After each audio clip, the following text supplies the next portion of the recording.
মৰমৰ ছাত্ৰ-ছাত্ৰীসকল study tech Assam চেনেললৈ স্বাগতম জনালোঁ। তোমালোকৰ পৰীক্ষা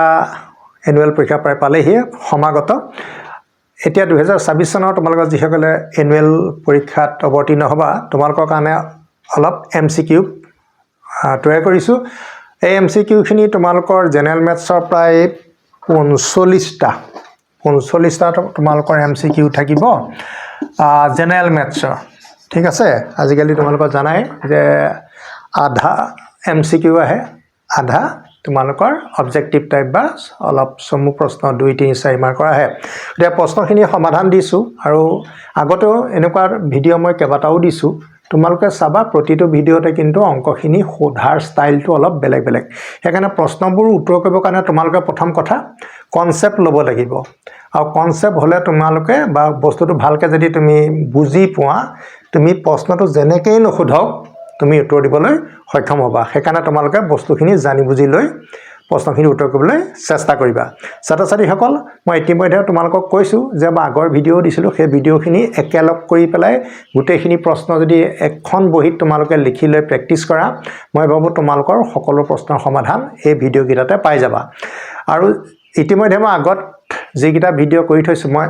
আই বুটাম লগাই দিছোঁ, তোমালোকে আগৰ সেই ভিডিঅ'খিনিও চাই ল'ব পাৰিবা। আৰু যিসকল ছাত্ৰ-ছাত্ৰী নতুনকৈ মোৰ ভিডিঅ' চাই যদি ভাল লাগিছে চেনেলটো ছাবস্ক্ৰাইব কৰি ল'বা। আৰু যিহেতু তোমালোকে দশম শ্ৰেণীৰ কাৰণেও যিহেতু ভিডিঅ' লাগিব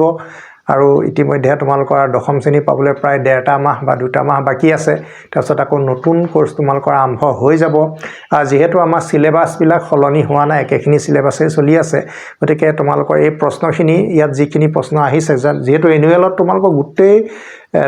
তোমালোকৰ R1ৰ পৰা মানে ৰিভিজনৰ পৰা একদম অন্তিম অনুশীলনী সম্ভাৱিতালৈকে সকলো প্ৰশ্নই আহে। গতিকে তোমালোকৰ ইয়াত first unit test, second unit test, half yearly হয়নে সকলো প্ৰশ্ন ইয়াতে সোমাই আছে। গতিকে সকলো প্ৰশ্ন মিলিয়ে যিহেতু প্ৰশ্ন কাকতখন হয় গতিকে প্ৰশ্নবোৰ তোমালোকে চাবা। আৰু ইয়াতে বহুত ইম্পৰ্টেণ্ট প্ৰশ্ন তোমালোকে হয়তো অকণমান বুজিবলগীয়া প্ৰশ্নও ইয়াতে তোমালোকৰ আছে। গতিকে সেইবিলাকত তোমালোকে অকণমান মনোযোগ দিবা। এতিয়া বিশেষ কথা ক'বলগীয়া একো নাই, তোমালোকে ভিডিঅ'টো চাই কেনে পালা মন্তব্য এটা আগবঢ়াবা আৰু পাৰিলে তোমাৰ বন্ধু বান্ধৱৰ মাজত অকণমান শ্বেয়াৰ কৰি দিবা। তেওঁলোকেও যদি ভিডিঅ'টোৰ বিষয়ে তেওঁলোকে উপকৃত হয় মই ভাল পাম। আৰু এতিয়া বিশেষ কথা ক'বলগীয়া একো নাই, মই তেনেহ'লে তোমালোকৰ যি 45টা প্ৰশ্ন মই ৰেডি কৰিছোঁ প্ৰশ্নবোৰ 1 by 1 এটা এটাকৈ তোমালোকৰ সমাধান আগবঢ়াইছোঁ। তোমালোকৰ প্ৰথম প্ৰশ্নটো চোৱাচোন। 1 নম্বৰত কি আছে, তলৰ কোনটো পৰিমেয় সংখ্যা। ঠিক আছে, প্ৰথমতে তোমালোকে জানিব লাগিব পৰিমেয় সংখ্যাৰ ডেফিনিশ্যনটো। পৰিমেয় সংখ্যা হ'লে কি হ'ব লাগিব, P/Q আকৃতি হ'ব লাগিব আৰু Q ≠ = 0 হ'ব লাগিব। সেইটো এটা প্ৰথম আমাৰ সংখ্যা হ'ল। আৰু P আৰু Q তোমালোকৰ কি সংখ্যা, অখণ্ড সংখ্যা। তাৰমানে P আৰু Q মানবোৰ পজিটিভ বা নেগেটিভ হ'ব পাৰে, সেই কথাটো কৈছে। বা 2টা পজিটিভ বা 2টা নেগেটিভ বা এটা পজিটিভ এটা নেগেটিভ, কিন্তু কোনো কাৰণতে হৰ শূন্য হ'ব নোৱাৰে। ঠিক আছে, গতিকে এইটোতো পৰিমেয় সংখ্যা নহয়, গতিকে হৰ কি হৈছে, শূন্য হৈছে। তাৰপিছত এইটো কিন্তু পৰিমেয় সংখ্যা হয়, কাৰণ 0টা অখণ্ড সংখ্যা, 7 এটা অখণ্ড সংখ্যা, গতিকে এইটো পৰিমেয় তুমি পায়ে গ'লা একচুৱেলি। আৰু বাকী এইটো চোৱা 7 এটা কি সংখ্যা, প্ৰাইম নাম্বাৰ মানে মৌলিক সংখ্যা। মৌলিক সংখ্যাৰ যিটো বৰ্গমূল লয় আমি নিৰ্ণয় কৰিব নোৱাৰোঁ, সেইকাৰণে এইটো তোমালোকৰ অপৰিমেয় বুলি ধৰে। আৰু পাই ইটছেল্ফ ইজ এ ৰেচনেল নাম্বাৰ, পাই নিজে এটা অপৰিমেয় সংখ্যা, পাই চিম্বলটোৱে অপৰিমেয় সংখ্যা। এতিয়া তোমালোকে পৰিমেয় সংখ্যাৰ উত্তৰটো পাই গ'লা। নেক্সট তোমালোকে চোৱা, আন এটা প্ৰশ্ন তোমালোকৰ কাৰণে ইয়াতে দিয়া হৈছে যে প্ৰতিটো পৰিমেয় সংখ্যা, যিমানবোৰ পৰিমেয় সংখ্যা আছে প্ৰতিটো পৰিমেয় সংখ্যা এটা স্বাভাৱিক সংখ্যা, অখণ্ড সংখ্যা, বাস্তৱ সংখ্যা, পূৰ্ণ সংখ্যা। ইয়াৰ শুদ্ধ উত্তৰটো হ'ব বাস্তৱ সংখ্যা। কেনেকৈ হ'ব, যে আমি এটা কথা জানো, বাস্তৱ সংখ্যা বুলি ক'লে ইয়াতে আমাৰ পৰিমেয় আৰু অপৰিমেয় এই দুইবিধ সংখ্যাৰ যিটো মিলন হয়, পৰিমেয় অপৰিমেয় সংখ্যাবিলাক লগ লাগি পেলাই কি হয়, বাস্তৱ সংখ্যা হয়। গতিকে যেতিয়া পৰিমেয় আছে গতিকে সি অট'মেটিক বাস্তৱ হ'ব। গতিকে পৰিমেয়ৰ পৰা কেতিয়াও তুমি স্বাভাৱিক নোপোৱা, হয়তো 2 এটা পালেও সেইটো তোমাৰ সকলো ক্ষেত্ৰত নহ'ব পাৰে, সেইকাৰণে অখণ্ড সংখ্যাও নহয়। গতিকে তোমালোকৰ শুদ্ধ উত্তৰটো হ'ব বাস্তৱ সংখ্যা। নেক্সট তুমি চোৱা প্ৰশ্নটো, এটা তোমালোকক বহুপদ দিছে, ত্ৰিঘাত বহুপদ। ত্ৰিঘাত বহুপদটোত তোমালোকে এটা মাত্ৰা সুধিছে হয় না, ডিগ্ৰী অফ দ্য পলিনমিয়েল হয় না এইটো এটা পলিনমিয়েল হয় বহুপদটো তোমাৰ মাত্ৰা হয় অৰ্ডাৰ অফ দা পলিনমিয়েল বুলিও কয় অৰ্ডাৰ বুলিও কয় মাত্ৰাটোক অৰ্ডাৰ বুলি কয় আৰু ডিগ্ৰী বুলিও কয় গতিকে দুটা ইংৰাজী শব্দ আছে দুইটাৰে কিন্তু মিনিং একেটাই আৰু মাত্ৰা মানে কি যে চলক বুলি কওঁতে এটা x ইউজ কৰিছে x আমি x বিলাক চাম x বিলাকৰ ওপৰত পাৱাৰটো চাম তে হাইয়েষ্ট পাৱাৰ কি আছে 3 আছে 2 আছে 1 আছে তাৰ ভিতৰত among 3 to 1 3 is the highest গতিকে 3 ঘাতটো এটাতকৈ ডাঙৰ ঘাত গতিকে যেতিয়া 3 ঘাতটো ডাঙৰ ঘাত এই 3টো নামেই হ'ব তোমালোকৰ বহুপদটোৰ মাত্ৰা গতিকে ডিগ্ৰী অফ দা পলিনমিয়েল গতিকে ক'ত টিক মাৰিব লাগিব তোমালোকে গম পাইছা গতিকে ডিট মাৰিব লাগিব তাৰপিছত নেক্সট তোমালোকৰ চোৱা দুটা ইৰেচনেল নাম্বাৰ √7 তোমালোকৰ দিয়া আছে √7 মাইনাছ √11 আৰু এটা দিয়া আছে √7 প্লাছ √11 চোৱা এই দুটা তোমালোকৰ product So a minus b a plus b √11 মাত্ৰ ডিফাৰেন্স আছে প্লাস আৰু মাইনাসত গতিকে এটো তোমালোকৰ a square minus b square সূত্ৰ হ'ব আৰু তোমালোকে জানা বৰ্গমূল চিহ্নটোক এই 2 স্কয়াৰটো কাট খাই যায় গতিকে 7 হ'ব 2 লগত বৰ্গমূল চিহ্ন কাট খাই যাব 11 হ'ব 7 ৰ পৰা 11 মাইনাস আমি কৰিবলৈ উল্টা বিয়োগ গতিকে সো এই -4 দিব লাগিব তেতিয়া তোমালোকৰ আনসাৰ কত আহিব c ত আহিব ছাত্ৰ-ছাত্ৰীসকল নিশ্চয় তোমালোকে বুজি পাইছা চাগে এটা 5 নম্বৰ প্ৰশ্নটো তোমালোকে দেখা পাইছা যে 2 to the power x into 2 cube আৰু 8 এটো ওপৰত তোমালোকৰ এটো দিয়া আছে আনসাৰ কিটা তোমালোকৰ কিটা দিয়া আছে এটা আমি প্ৰথমতে চোৱা যেটা বেজ এটো বেজ বুলি কয় হয়না বেজ টু 2 আছে পাৱাৰ বিলাক এটা x এটা 3 আছে আৰু পাৱাৰ বিলাক আমি সদায়তে কি কৰো ইনটু থাকিলে প্লাস কৰো যদি বেজ সেম হয় এটো 8 আছে ন এটা বৰ্গমূল চিহ্নটো a চিহ্নটো থাকিলে আমি পাৱাৰটো কি দিব লাগিব হাফ দিব লাগিব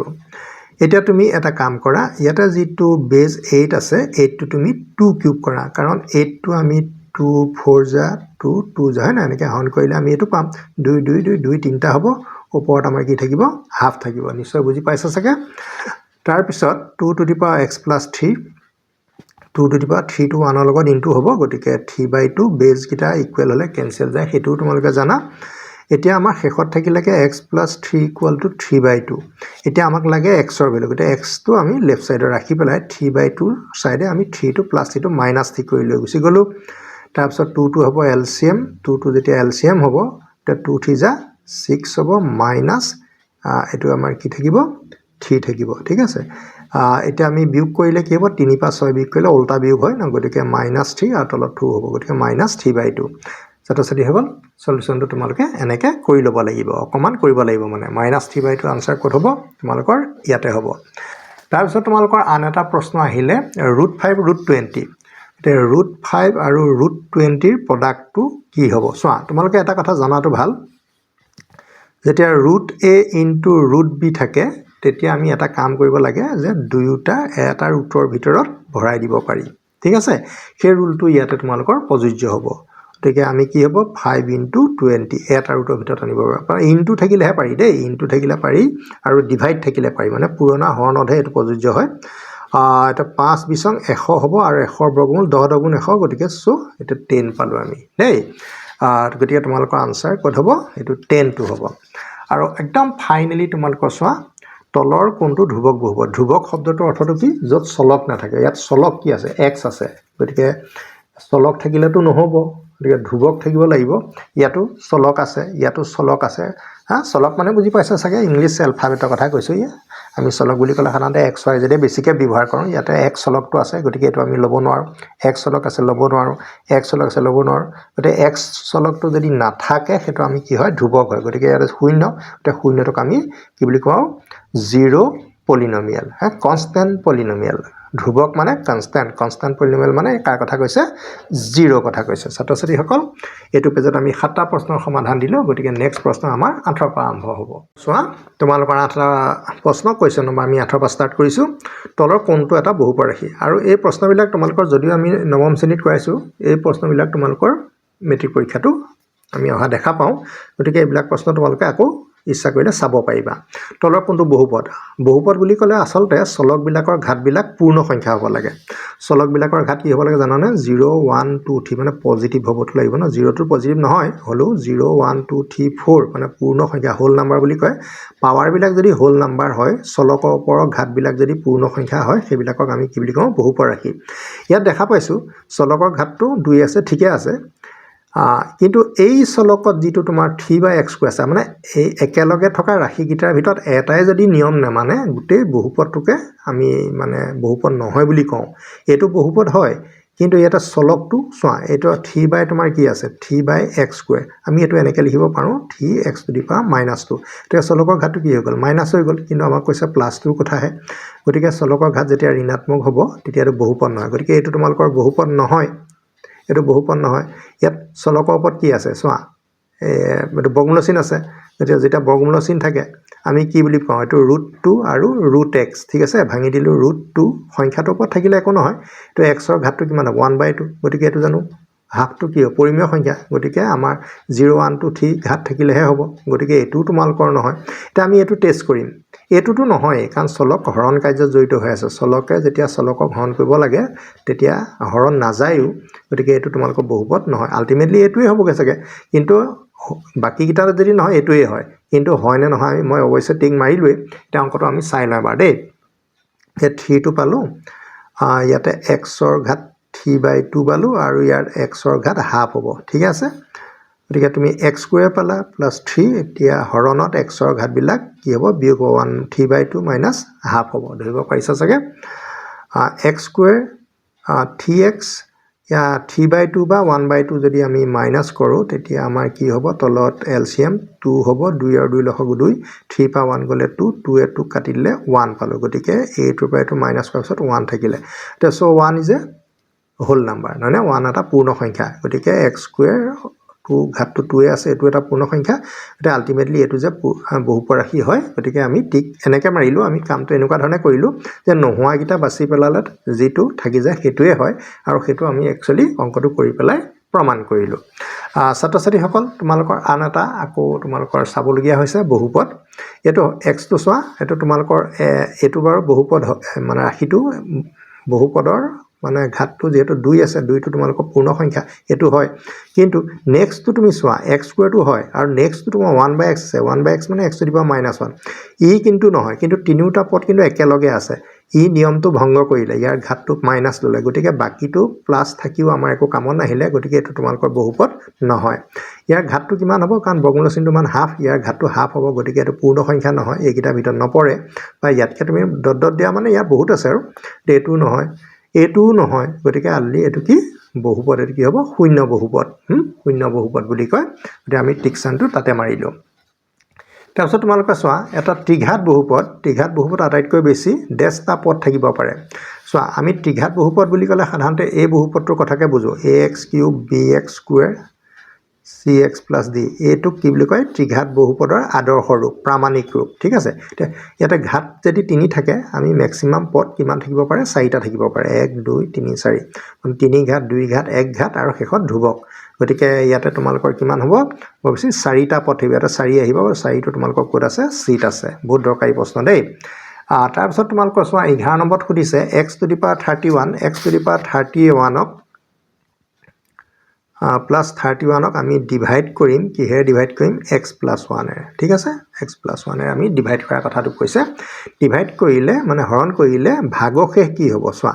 ভাগশেষটো সুধিছে, বাকী তোমাক ভাজক সোধা নাই, হয়নে, ভাগফলটো সোধা নাই মানে, হৰণ কৰাটো এইটোক কয় ভাজক, যি ডিভাইড কৰিবা, এইটো হ'ল ডিভাইড কৰিব লগা সংখ্যা, এইটো হ'ল ভাজ্য, এতিয়া ভাগফল তোমাক সোধা নাই, কেৱল ভাগশেষে সুধিছে, গতিকে ভাগশেষ যদি সোধে তুমি ভাগশেষ প্ৰতিজ্ঞা বা ভাগশেষ ৰিমাইণ্ডাৰ থিয়ৰাম তুমি লগাব লাগিব। তাৰ কাৰণে তুমি এইটো কি কৰিবা x⁻31 প্লাছ এইটো 31 দি আছে, তুমি এইটো px বুলি ধৰি ল'বা বা নধৰিলেও আপত্তি নাই। এতিয়া তুমি x+1 = 0 ধৰিবা আৰু x = কি হ'ব -1, আমি xৰ ঠাইত কি বহাই দিম -1, গতিকে এইটো -1 হ'ব, ওপৰত 31 আৰু এইপিনে হ'ব 31, ঠিক আছে। গতিকে পাৱাৰটো তুমি সদায় চাবা, পাৱাৰটো কি হ'ল অযুগ্ম সংখ্যা যদি ঘাত হিচাপে থাকে তেনেহ'লে মাইনাছ চিনটো মাইনাছ চিনে হৈ থাকিব, মানে ই প্লাছ নহ'ব, যিহেতু অযুগ্ম সংখ্যা ঘাত থাকিলে সদায় কি হয় চিনটো মাইনাছ হয়, এইটো যোগ, যদি 30 হ'লে চিনটো প্লাছ হ'লে, আৰু 1 যিমানেই মাল্টিপ্লাই নকৰোঁ কিয় 1 হ'ব,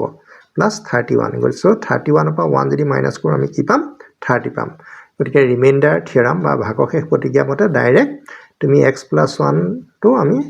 এক্সৰ ভেলুটো কি বহাব পাৰোঁ +1 থাকিলে -1 বহাব পাৰোঁ সো আমি দেখাবৰ কাৰণে এনেকৈ দেখুৱাই ল'ব পাৰোঁ গতিকে তোমাৰ আনসাৰটো ক'ত হ'ব এত আনসাৰটো পোৱা যাব তাৰপিছত তোমালোকে চোৱা 12 নম্বৰৰ প্ৰশ্নটো তোমালোকে এটা বৰ দীঘল প্ৰশ্ন কিন্তু প্ৰশ্নটো বুজি পালে বহুতেই সহজ হৈ যাব ইয়াতে তুমি দেখা পাইছা যে দুটা তোমালোকৰ উক্তি দিছে স্টেটমেন্ট উক্তি 1 উক্তি 2 স্টেটমেন্ট 1 স্টেটমেন্ট 2 স্টেটমেন্ট 1 ত কৈছে √2 ইজ এ ৰেচনেল নাম্বাৰ √2 এটা অপৰিমেয় সংখ্যা হয় √2 এটা অপৰিমেয় সংখ্যা 2 ইজ এ প্ৰাইম নাম্বাৰ মৌলিক সংখ্যাৰ ওপৰত যদি বৰ্গমূল চিন থাকে সেটো সদায় ইৰেচনেল নাম্বাৰ হয় অপৰিমেয় সংখ্যা হয় আৰু সেই অপৰিমেয় সংখ্যা হোৱাৰ কাৰণটো ব্যাখ্যা কৰিছে পিছৰটোৱে √2 দশমিক বিস্তৃতি অপৰিসমাপ্ত তাৰ মানে √2 যদি আমি দশমিক কলে আমি হৰণ কৰি পেলাই উলিয়াই পেলাও অপৰিসমাপ্ত মানে শেষ নহয় হৰণ কৰি আমি শেষ কৰিব নোৱাৰো আৰু অপৌনপুনিক বোলে হয় ৰিপিট হ'ব দশমিক বিন্দুৰ পিছত কোনোবা সংখ্যাবোৰ একেটাকে ওলাই থাকিব সেইটো নহয় অপৌনপুনিক আৰু সেই প্ৰথমটোৰ ব্যাখ্যাটো সেকেন্ডটোৱে দিছে মানে অপৰিমেয় সংখ্যাবিলাকৰ কেৰেক্টাৰটো চৰিত্ৰটো মানে অপৰিসমাপ্ত অপৌনপুনিক গতিকে উক্তি 2 ৰে উক্তি 1 ৰ শুদ্ধ ব্যাখ্যা দিছে আৰু দুইটা শুদ্ধ উক্তি সো আমি ইয়াতে উক্তি 1 ক দুইটাই শুদ্ধ উক্তি 2 টো উক্তি 1 ৰ শুদ্ধ ব্যাখ্যা হয় সো আমি পিছৰখিনি এতিয়া নাচালেও হ'ব আৰু বাকিখিনি তোমালোকে গম পাইছা শুদ্ধটো যেটো আমি এতে পাই গলো সো 12টা প্ৰশ্নৰ সমাধান হৈ গল এতিয়া আমি 13 নম্বৰ প্ৰশ্নৰ পৰা আগবাঢ়িম এবাৰ চোৱা তোমালোকৰ প্ৰশ্ন নম্বৰ আমাৰ 13 পৰা আমি আৰম্ভ কৰিছো তলৰ কৈছে কোনটো দুটা চলক বিশিষ্ট ৰৈখিক সমীকৰণ তোমালোকে গম পাইছা যে দুটা চলক বুলি কওঁতে আমাৰ সাধাৰণতে এই সমীকৰণটোৰ কথাই মনলৈ আহে ax + by + c = 0 এটোকে কি বুলি কয় দুটা চলক বিশিষ্ট ৰৈখিক সমীকৰণ a b c বিলাক কি সংখ্যা বাস্তৱ সংখ্যা a b c বিলাক অতৰাই পেলাই আমি তাত সংখ্যা লিখিব পাৰোঁ যেনেকৈ 2x 3y 1 এনেকুৱা ধৰণৰ আমি বনাব পাৰোঁ কিন্তু আদৰ্শ হিচাপে আমি এটোক লম এতিয়া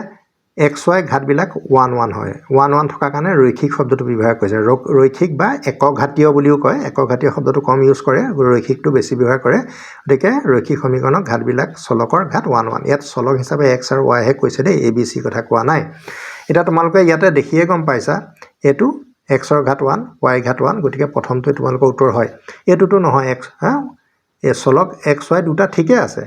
কিন্তু ইয়াৰ ঘাতটো কি 2 থাকিলে আমি কি বুলি কওঁ দ্বিঘাত বুলি কওঁ গতিকে ৰৈখিক শব্দটোহে আছে ৰৈখিক শব্দ থাকিলে পাৱাৰ সদায় 1 1 হ'ব লাগে গতিকে এটো নহয় ইয়াৰ ঘাত 2 আছে এটো নহয় এটো আকৌ এটা চলকহে আছে দুটা চলকৰ কথা কৈছেটো গতিকে অকল x আছে সো এটো নহব গতিকে তোমালোকৰ শুদ্ধ উত্তৰ এটো 14 টো তোমালোকে চোৱা 14 টো তোমালোক কৈছে কি শৰ্তত under what condition y = mx + c মানে line passes through the origin হয় না কি কন্ডিশনত y = mx + c এটা সমীকৰণ হয় একক ঘাতীয় সমীকৰণ ইয়াতে চলক 1 আছে ইয়াতে পাৱাৰ 1 1 আছে so it is a linear equation in two variable x and y এটো দুটা চলক বিশিষ্ট ৰৈখিক সমীকৰণে হয় আৰু এই সমীকৰণটো হেনো মূল বিন্দু মাজে যাব মূল বিন্দু মানে অৰ্থটো হল এনেকুৱা আমি যেতিয়া গ্ৰাফ ড্ৰ কৰো সাধাৰণতে আমি দুডাল এক্সিস লওঁ x o x ডেশ y o y ডেশ যেটা গ্ৰাফ এডাল এই পিনেদি পাৰ হৈ যায় বা এনেকে পাৰ হৈ যায় তেতিয়া আমি কওঁ মূল বিন্দুৰ মাজেৰে পাৰ হৈ যায় এক্সিস গিজালটো সদায় মূল বিন্দুত কটাকটি কৰে আৰু যদি আমি এক্সট্ৰা লাইন কিছুমান আঁকিব লগা হয় যদি মূল বিন্দুৰ মাজে পাৰ হৈ যাব লাগে তেতিয়া এটা বিশেষ ধৰণৰ শৰ্ত আছে যে ধ্ৰুৱক পথ c হয়নে এই c পথটো কি হ'ব 0 হ'ব গতিকে c = যদি 0 হৈ যায় y = mx + c always passes through the origin so তোমালোকৰ আনসাৰটো 14 হ'ব নেক্সট প্ৰশ্ন চোৱা x = 9 y = 4 সমাধান হয় x = 9 y = 4 is a solution of the following equation কোনোবা এটা ইকুৱেশ্যনৰ এটো সলিউশন হয় সো তোমালোকে ভালকে বহুৱাই চাই লোৱা x ৰ ঠাইত 9 বহাই দিয়া 9 * 2 = 18 হ'ব হয়নে 18 আৰু y ৰ 4 18 + 4 কিমান হ'ব 22 কিন্তু এফালে 17 হে আছে এটো বহাই চোৱা x মানে কিমান 9 একন 9 হল আৰু y ঠাইত 4 হল 2 4 = 8 9 + 8 17 সো আনসাৰটো ইয়াতে আছে বাকি কিটা টেস্ট নকৰিলে হ'ব তুমি যদি 9 আৰু 4 ইয়াতে পুট কৰা এটা বহুৱাই দিয়া মানে 9 বহালে এটা 9 বহালো ইয়াতে 4 বহালো 9 + 4 কিমান 13 এপিনে 13 ওলালে এপিনে আকৌ 17 আছে এটা 17 = 17 হয় গটা 13 = 17 নহয় গতিকে বাকি কিটাই নামানে সো আনসাৰটো তোমালোকৰ C2 হ'ব তাৰ পিছত তোমালোকে চোৱা তলৰ কোনটো লেখ আমি first degree equation of xy represents a straight line xy থকা সমীকৰণৰ ঘাতবোৰ যদি 1 1 হয় সেইবিলাকে সদায় কি বুজায় ষ্ট্ৰেট লাইন বুজায় বা সৰল ৰেখা বুজায় বুজি পাইছানে গতিকে এই ইকুৱেশ্যনবিলাকে কি বুজায় ষ্ট্ৰেইট লাইন বুজায় ঠিক আছে এতিয়া আমি যদি ষ্ট্ৰেইট লাইন বুজায় এই ইকুৱেশ্যনবিলাকেও ষ্ট্ৰেইট লাইনে বুজাব কিন্তু x অক্ষৰ সমান্তৰাল বুলি কৈছে সো তুমি চোৱা x অক্ষৰ প্যাৰেলাল হ'বলৈ হলে লাইনটো কেনেকুৱা হ'ব লাগিব হয় লাইনটো এনেকুৱা হ'ব লাগিব তেতিয়া এইটো লগত এইটো প্যাৰেলাল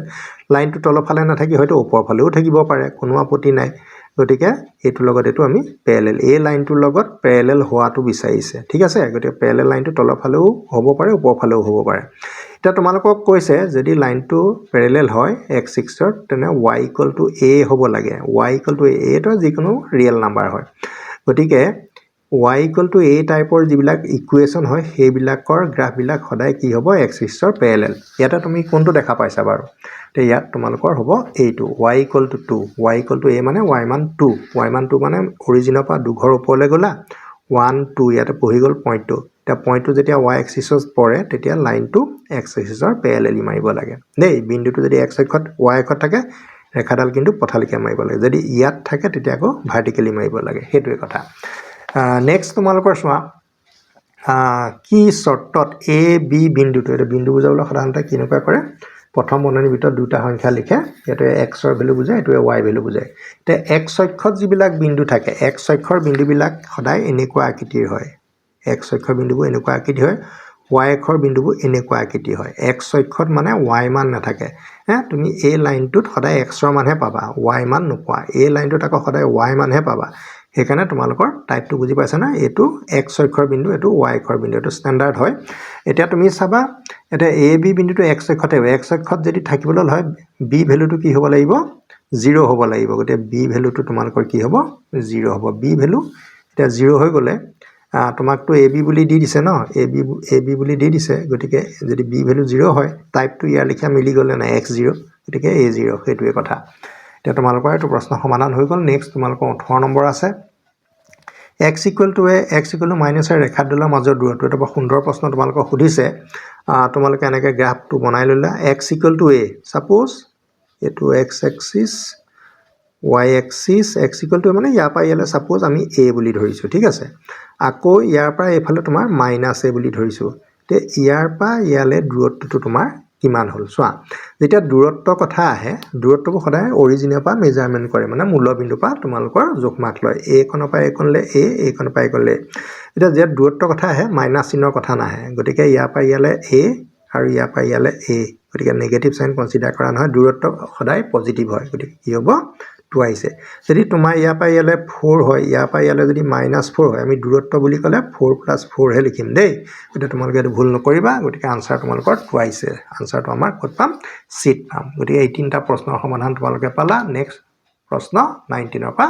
আৰম্ভ কৰিম এতিয়া তোমালোকে চোৱাচোন 19 নম্বৰ প্ৰশ্নটো সহজ প্ৰশ্ন তোমালোকৰ 9 ৰ MCQ বোৰ সাধাৰণতে বহুতে সহজ হয়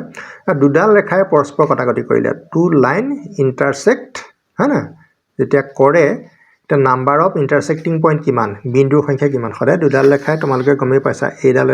ৰেখা এডাল ৰেখা কেই ঠাইত কাটিছে এঠাইত কাটিছে সো ইন্টাৰসেক্টিং পইণ্ট তোমালোকৰ এটা হ'ব তোমালোকৰ প্ৰশ্নৰ 1 নম্বৰটো হয়নে বাৰু দুডাল ৰেখাই সদায় এটা বিন্দুতে কটাকটি কৰে আমি হিমানখিনলৈকে নজৰ দিব লাগিব যে কেটা বিন্দুত কটাকটি কৰে এটা দুটা সম্পূৰক কোণ মানে কি দুটা কোণৰ যোগফল যদি 180 ডিগ্ৰী হয় sum of two angles is 180 degree সম্পূৰক মানে supplementary sum of two supplementary angles is this and this গতিকে supplementary angle মানে এই দুটা কোণৰ যোগফল কিমান হ'ব 180 হ'ব এসব প্লাস আছে 3x 2x তোমালোকৰ 5x হ'ব আৰু 15 5 এটো তোমালোকৰ 20 হ'ব 180 আৰু 20 টু সাইডে গুছি গলে এপিনে 5x থাকিব 20 টু মাইনাস হৈ গলে 180 - 20 160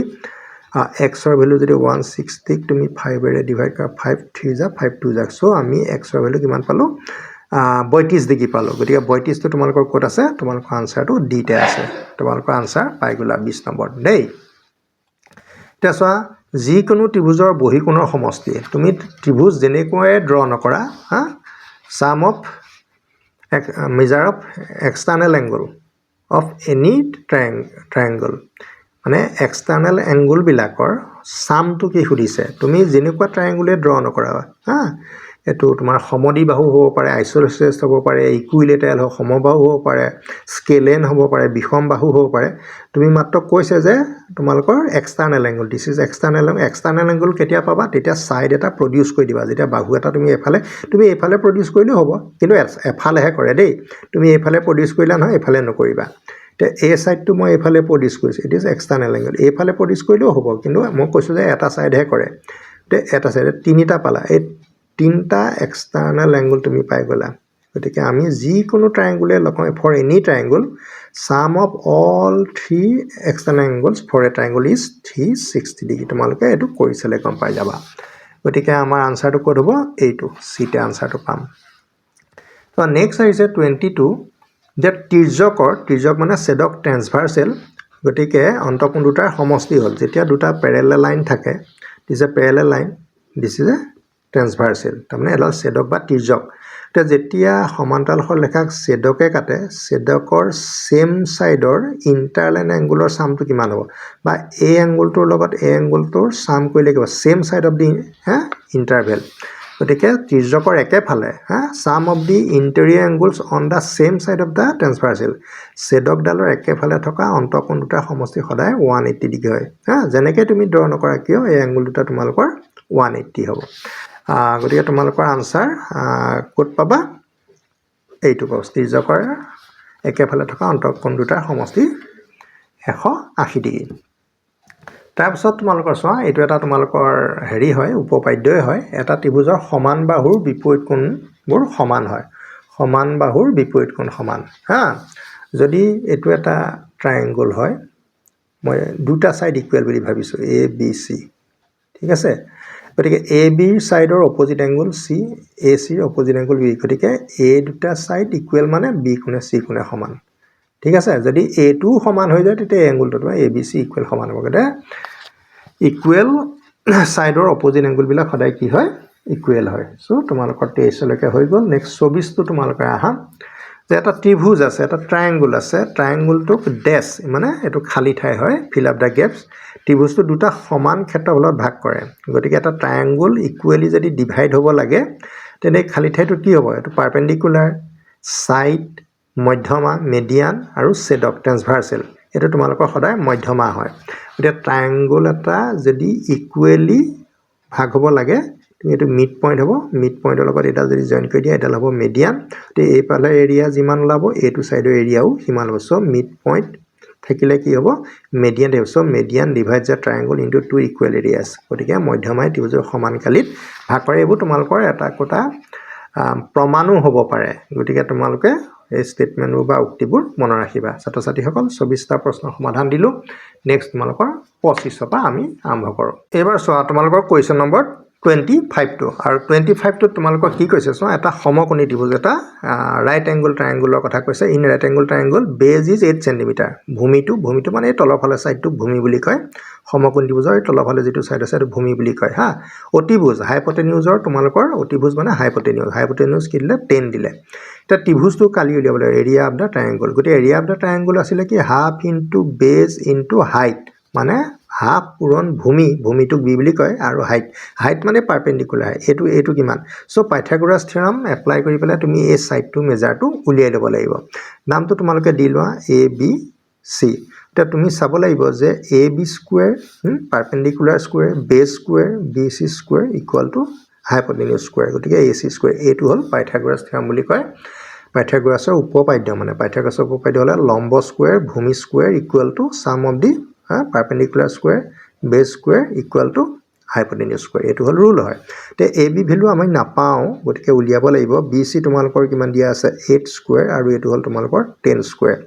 এতিয়া এ বি স্কুৱেৰ ভেলু পাবলৈ হ'লে 10 স্কুৱেৰ মানে 100, আৰু 8 স্কুৱেৰ মানে 64। গতিকে প্লাছ আছে না, -64 দি দিওঁ। গতিকে এইটো 10 আহি গ'ল 6, 9 আহি গ'ল 3, গতিকে আমি কিমান পালোঁ? 36 পালোঁ। চ' এ বিৰ যদি ভেলু উলিয়াব লাগে, কাৰণ এ বিৰ ওপৰত 2টো আছে, এই 2টো আমি ইয়াতে লিখা নাই। চ' এইফালে বৰ্গমূলৰ চিন আহি যাব, আৰু ডিষ্টেঞ্চৰ ক্ষেত্ৰত মানে ছাইডৰ লেংথ উলিওৱাৰ ক্ষেত্ৰত প্লাছ মাইনাছ ইউজ কৰা নহয়, সদায় প্লাছহে লোৱা হয়। গতিকে ইয়াতে কিমান হ'ব? 6 চেণ্টিমিটাৰ। এইটো গতিকে তোমালোকে কি পালা? 6 পালা। এতিয়া এৰিয়া কিমান হ'ব? হাফ ইনটু বেজটো তুমি 8 পালা, আৰু হাইটটো তোমালোকে এতিয়া কি পালা? 6 পালা। 2 3 যা, গতিকে 180 80 যা 24 সেন্টিমিটাৰ স্কুৱেৰ ছাত্ৰ-ছাত্ৰীসকল এটা তোমাৰ সুন্দৰ প্ৰশ্ন তোমালোকৰ কাটিছে এটো তোমালোকৰ 25 নম্বৰটো তোমালোকে চাব লাগিব দেই নেক্সট প্ৰশ্ন তোমালোকৰ আছে 26 টো যদি এটা ত্ৰিভুজৰ এটা কোণ বাকি দুটা কোণৰ সমষ্টিৰ সমান sum of two angles equal to third angle যেটা দুটা অ্যাঙ্গলৰ সামটো এটো এই ট্ৰায়াঙ্গলটোকে তুমি লোৱা এই অ্যাঙ্গলটো তোমাৰ ৰাইট অ্যাঙ্গল হয় না এনেকুৱা এটা ট্ৰায়াঙ্গল আমি পাওঁ ট্ৰায়াঙ্গলৰ ক্ষেত্ৰত যদি এই অ্যাঙ্গল দুটাৰ সামটো দুটা অ্যাঙ্গলৰ সামটো যদি এই দুটা কোণ যোগ কৰিলে যদি ইয়াৰ লগত সমান হৈ যায় তেতিয়া হেতু সদায় ৰাইট অ্যাঙ্গল ট্ৰায়াঙ্গলে হয় কাৰণ ৰাইট অ্যাঙ্গলৰ ট্ৰায়াঙ্গলৰ ক্ষেত্ৰতে সমকোণী ত্ৰিভুজতে এটো পসিবল যে সূক্ষ্ম কোণ দুটাৰ সমষ্টি কাৰ লগত সমান হয় সমকোণৰ লগত সমান হয় গতিকে তোমালোকে এটো সমকোণী ত্ৰিভুজ হ'ব গতিকে মই তোমালোকৰ ঠিক মাৰি দিলো এটো কথা অতি দৰকাৰী তোমালোকে মনত ৰাখিবা তাৰ পিছত তোমালোকক কৈছে যে বি কোণটো 90 ডিগ্ৰী আৰু এবিসিডি চাৰিটা বাহু আছে so it is a what is this এটো তোমালোকৰ চাৰিটা বাহু equal all four sides equal এবিলাক ইকুৱেল বুলি কৈ দিছে AB যিমান BC মান CD মান DA all are same measure আৰু ইয়াতে এটা কৈ দিছে যে B এংগলটো 90 ডিগ্ৰী গতিকে বি এংগলটো যদি 90 ডিগ্ৰী হয় গতিকে অল সাইড ইকুৱেল গতিকে এটো কি হ'ব বৰ্গ হ'ব গতিকে এটা চতুৰ্ভুজৰ চাৰিটা বাহু সমান আৰু এটা কোণ 90 ডিগ্ৰী হলে হেতু সদায় কি বুলি কয় বৰ্গ এটা কোণ 90 ডিগ্ৰী মানে আছে সকলো কোণে 90 ডিগ্ৰী কওঁতে কিন্তু এটা কোণ বুলি কয় সো তোমালোকে এটো কিমান হ'ব বৰ্গ হ'ব তাৰ পিছত তোমালোকে চোৱা 28 নম্বৰটো তোমালোকৰ কি আছে ABCD ৰম্বাস ৰম্বাসৰ তোমালোকে চোৱা ৰম্বাসটো পেৰেলেলগ্ৰামৰ লেখীয়া দেখিবলৈ একেই কিন্তু অল ফ'ৰ সাইডস ইকুৱেল হয়না এই সাইড দুটা ইকুৱেল এটো লগত এটো পেৰেলেল এটো লগত এটো পেৰেলেল হয়না ঠিক নাম আমি দি ললো ABCD নামবিলাক আমি নিজে নিজে দি লৈছো ইয়াতে কোপা দিম আমি ইয়াপা এ দিম নে ইয়াপা এ দিম এটো কোনো মেটাৰ নাই মাত্ৰ তোমালোকে দিব লাগিব তা ACB বুলি কৈছে ACB গতিকে A ৰ লগত C জয়েন কৰিলে A এংগলটো কথা কৈছে ACB কিমান 40 this angle is 40 ADB লাগে ADB এতিয়া তোমালোকে এটা কথা জানা পেৰেলেলগ্ৰামৰ অপোজিট এংগল বিলাক ইকুৱেল ঠিক তেনেকৈ ৰম্বাসৰো অপোজিট এংগল বু ইকুৱেল গতে এই এংগলটো যিমান হ'ব এই এংগলটো সিমান হ'ব আৰু এই যিডাল ডায়াগোনাল এই ডায়াগোনাল ডালে এংগলটো বাইসেক্ট কৰে তাৰ মানে এটো যদি 40 এটো তোমাৰ 40 এ হ'ব তাৰ মানে গুটে এংগলটো তোমাৰ কি হ'ব 80 হৈ যাব বুজি পালা না গুটে এংগলটো তোমাৰ কি হৈ যাব 80 হৈ যাব তে এই এংগলটো যদি সি এংগলটো আমি 80 বুলি পালো তোমালোকে জানা দুটা এডজাসেন্ট এংগল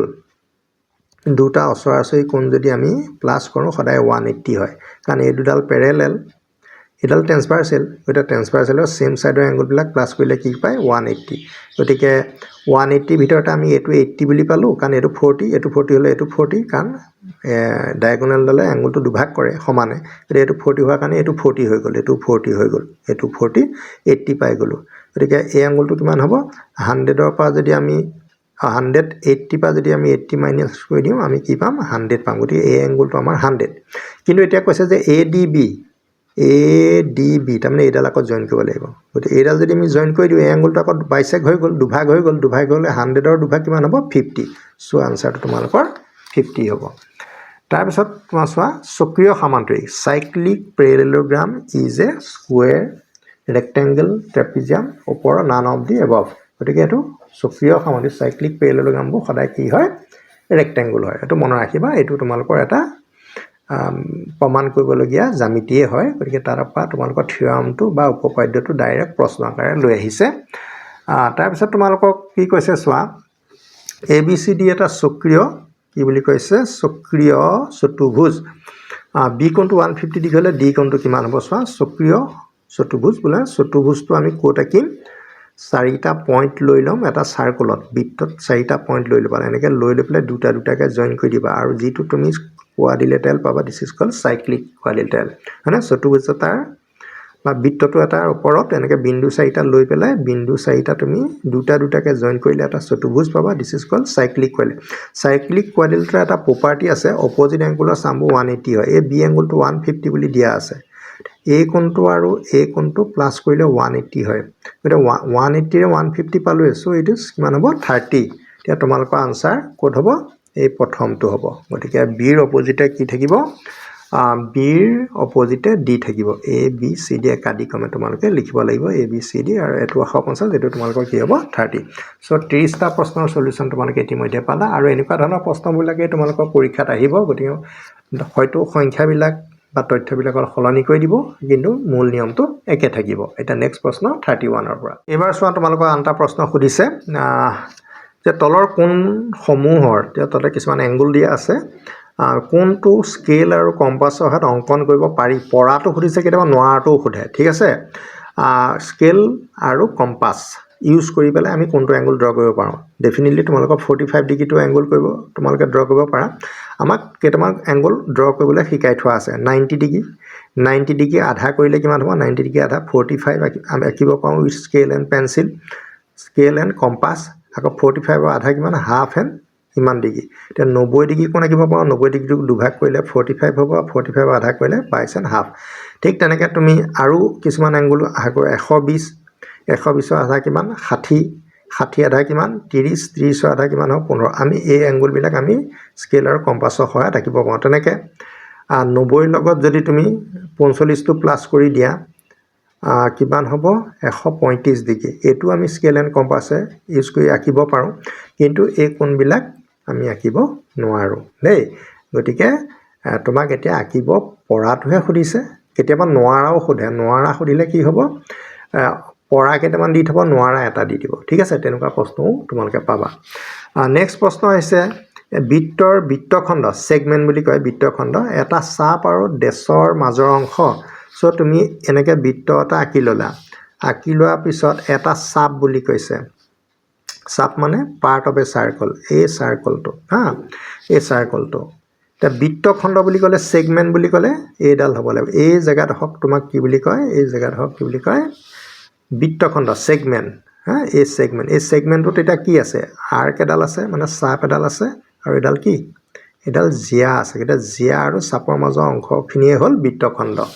সো এটা তোমালোকৰ এটো কি হ'ব কৰ্ড মানে সেগমেন্ট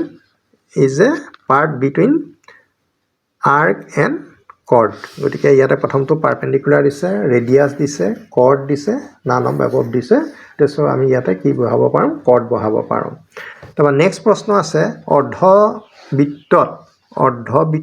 অৱস্থা অৰ্ধবৃত্তস্থ বুলিও কয় অৰ্ধবৃত্তত অৱস্থিত কোণ সদায় সমকোণ হয় তোমালোকে চোৱা এইটো এটা সাৰ্কেল যেতিয়া অৰ্ধবৃত্ত বুলি কম তুমি তেতিয়া জানিব লাগিব বৃত্ত এটা আধা ক'লে ডায়ামিটাৰ টানিলে মানে ব্যাসডাল টানাৰ লগে লগে বৃত্তটো দুটা ভাগ হৈ গ'ল এই পাৰ্টটো ইকুৱেল তুমি ইয়াতে যদি এটা এংগল বনাই দিয়া এই এংগলটো সদায় 90 ডিগ্ৰী কোড বনিলে এংগলটো অৰ্ধবৃত্তত বনিছে ন তে angle in semi circle is right angle so এটো 90 ডিগ্ৰী হয় সদায় তুমি যদি আকৌ এনেকৈ এইফালে বনাই দিয়া এই এংগলটো তুমি ক'বই নালাগে আৰু কিমান হৈ যাব লগে লগে কাৰণ অৰ্ধবৃত্তত বনিছে তে আধা বৃত্তত বনিবলৈ হলে সেডাল ব্যাস হ'ব লাগিব আৰু ব্যাসে সৃষ্টি কৰা কোণ 90 ডিগ্ৰী বুলিও কয় ঠিক আছে গতিকে তোমালোকৰ সমকোণ তোমালোকে উত্তৰ পাই গলা তাৰপিছত নেক্সট আহিলে একে বৃত্তখণ্ডস্থ কোণবোৰ চোৱা একে বৃত্তখণ্ডস্থ কোণ মানে অৰ্থটো হ'ল কি এইটো এটা কোণ দেই এইটো এটা কোণ এইটো এটা কোণ এইটো এটা কোণ এইটো এটা কোণ এই দুটা কোণ এই কোণ দুটা অন দা সেম আৰ্ক একেটা আৰ্কৰ ওপৰতে এই কোণ দুটা আছে আৰু এই কোণবিলাক সদায় তুমি যদি আকৌ এনেকৈ দি পেলাই ইয়াত জয়েন কৰি দিয়া এইটো এই angle on the same arc are equal গতিকে তোমালোকৰ সদায় কি হ'ব একে বৃত্তস্থ কোণবোৰ সদায় সমান হয় তাৰপিছত তোমালোকে চোৱা এটা ত্ৰিভুজ বাহুকেইটা তোমালোকক দি থৈছে এটা এ মানে 40 বি মানে তোমাক সাপোজ 32 বুলি আমি নিজে ধৰি লৈছো আৰু সি মানে 24 এইকেইটা তোমালোকক দি থৈছে অৰ্ধ পৰিসীমা সেমি পেৰিমিটাৰ কিমান হ'ব অৰ্ধ পৰিসীমা sides of a triangles are 40 cm 32 cm 24 cm then find the semi perimeter the semi perimeter s equal to a plus b plus c by 2 asile this is the formula for semi perimeter gotike a plus b plus c join korle to 6 ase na 96 hobo gotike uport kiman hobo egita plus korile 96 2 re divide korile 48 hobo gotike semi perimeter le ki koba laga bahu gita jog koba laga bahu gita jog kori 2 re hon koba laga so answer to tomalokor kot labo 48 তো next প্ৰশ্ন তোমালোকৰ এতিয়া মই কৰিবলৈ লৈছো তোমালোকে চাবা next প্ৰশ্নটো আমাৰ কি হ'ব দেই এতিয়া কৈছে যে এখন কাঁহীৰ কাঁহী বুলি ক'লে এইটো চাৰ্কুলৰ কথাই আহে আৰু কাঁহীখন যিহেতু ৰাউণ্ডেই হয় সাধাৰণতে কাঁহীৰ কালি পাই r স্কুৱেৰ ইকুৱেল টু 616 ঠিক আছে কাঁহীখনৰ পৰিসীমা কি হয় পৰিসীমা সাধাৰণতে টুৱাইচ পাই r এইটো হ'ল পৰিসীমাৰ ফৰ্মুলা এইটো হ'ল কালিটো ভ্যালুটো এইটো দিয়া আছে এতিয়া 22/7 আমি কিছু অংক কৰি চাব লাগিব পাৰে কাৰণ আমি ডাইৰেক্ট কিছুমান উত্তৰ আমি নাপাম গতিকে r স্কুৱেৰ ইকুৱেল টু কিমান হ'ব 616 বাই এটো ৰেচিপ্ৰকেল হৈ যাব 22/7 মানে 7/22 এতিয়া এই নাম্বাৰটোক তুমি ডিভাইড কৰি দিয়া আমি কেইবাৰ যায় আমি চাই লওঁ দেই 22 এ যদি আমি 616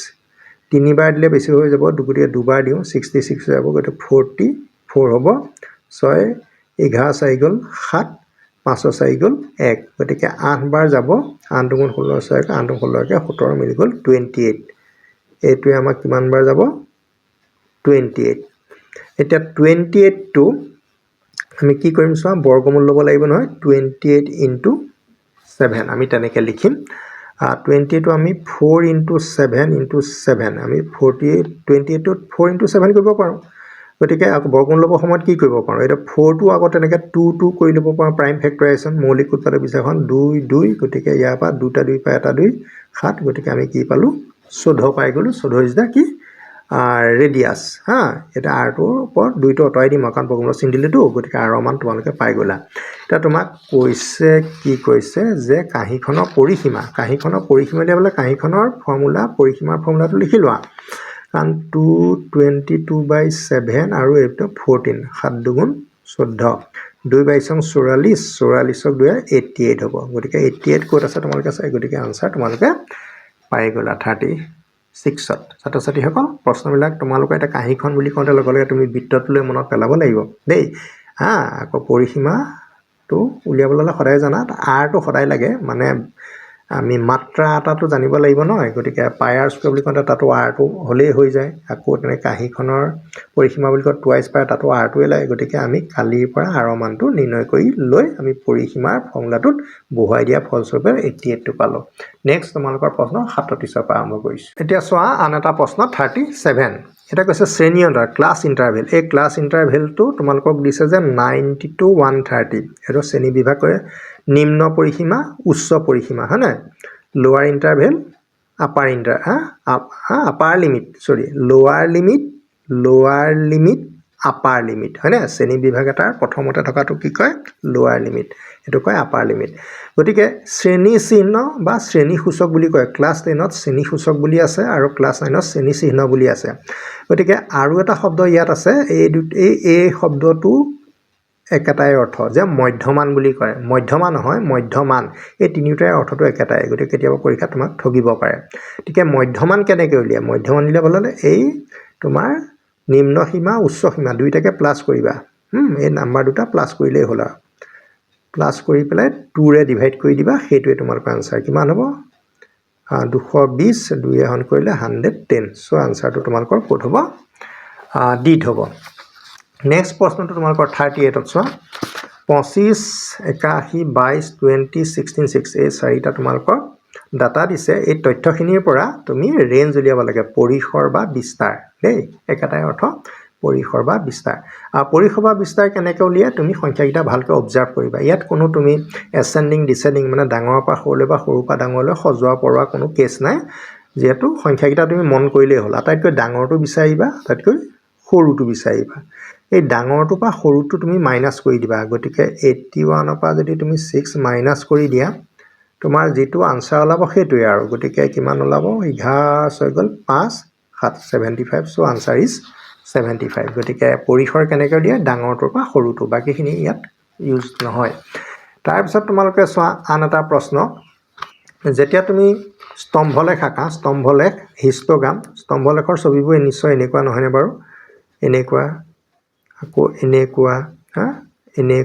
এনেকুৱা স্তম্ভৰ গাতে গা লাগি পেলাই ছবিবিলাকে ইয়াত কি থাকে ধৰা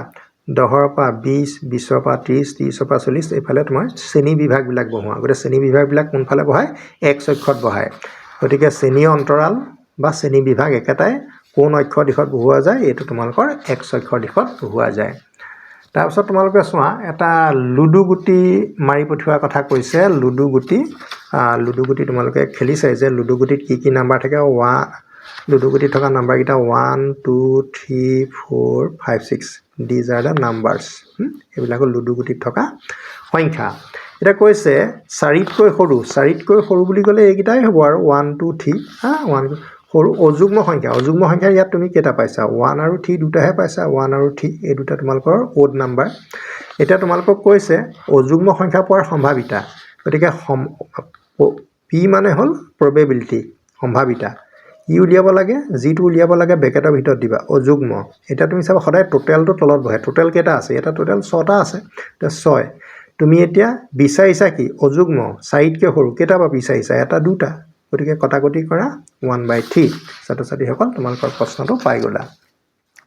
তাৰ পিছত আহি গল 41 ত কৈছে এটা ঘটনাৰ সম্ভাৱিতাৰ মান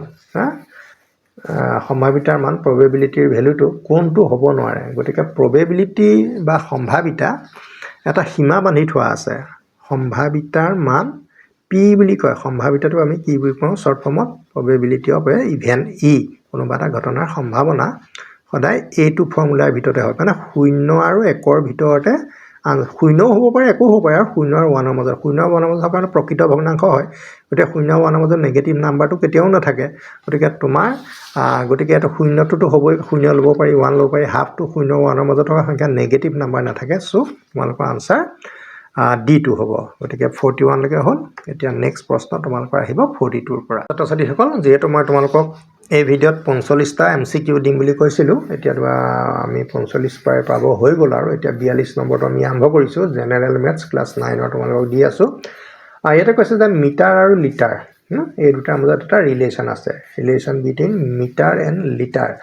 এটা কাৰেক্ট ৰিলেচনটো তোমালোকৰ কোনটো হ'ব তোমালোকে তো চাইলে 1 ঘনমিটাৰ মানে 1000 লিটাৰ বুজিছে ইজ ইট কাৰেক্ট এটো শুদ্ধ হয়নে বাৰু কেতিয়াও নহয় গতিকে 1 ঘনমিটাৰ মানে 1000 লিটাৰ এই তথ্যটো তোমালোকে মনত ৰাখিবা তোমালোকে যেহেতু অংক আহিব পাৰে তে অংক আহিলে যদি 1 ঘনমিটাৰ বুলি লিখা বা 5 ঘনমিটাৰ লিখা থাকে লিটাৰলে কনভাৰ্ট কৰিব লাগে 5 ঘনমিটাৰ 5000 লিটাৰ হৈ যাব কথাটো তেনেকুৱা গতিকে এইটো তথ্য তোমালোকে এনেও মনত ৰাখিব লাগিব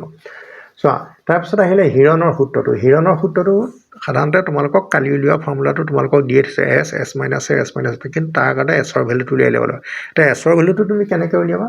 s = তোমালোকৰ প্ৰশ্নবোধক চিন তে s ৰ ভ্যালুটো সদায় তোমালোকৰ এটোৱে হয় তে a + b + c বাহুগিটা যোগফল তিনটা বাহুৰ যোগফল কৰি পেলাই 2 ৰে হৰণ কৰি যেটো পাবা সেইটো হ'ল তোমাৰ s ৰ ভ্যালু আৰু s ৰ ভ্যালুটো ইয়াত পাতি পেলাই আকৌ প্ৰতিটো বাহু এবাৰ বিয়োগ কৰিব লাগিব তাৰ পিছত যেটো উত্তৰ ওলাই সেইটোৱে হয় দেই এটা ইম্পৰ্টেন্ট প্ৰশ্ন তাৰ পিছত এতিয়া চোৱা ইয়াতে সুধিছে তোমাক 14 25 14 28 18 17 তাৰ পিছত 18 14 23 22 14 18 এটা তুমি ভালকে মন কৰিবা হোৱাট ইজ দা মড মানে বহুলক এই তোমাৰ যিখিনি ডাটা দিয়া আছে এই ডাটাখিনিৰ পৰা আমি মডটো নিৰ্ণয় কৰিব লাগে তথ্যৰাজি মানে ডাটা মড মানে বহুলক এতিয়া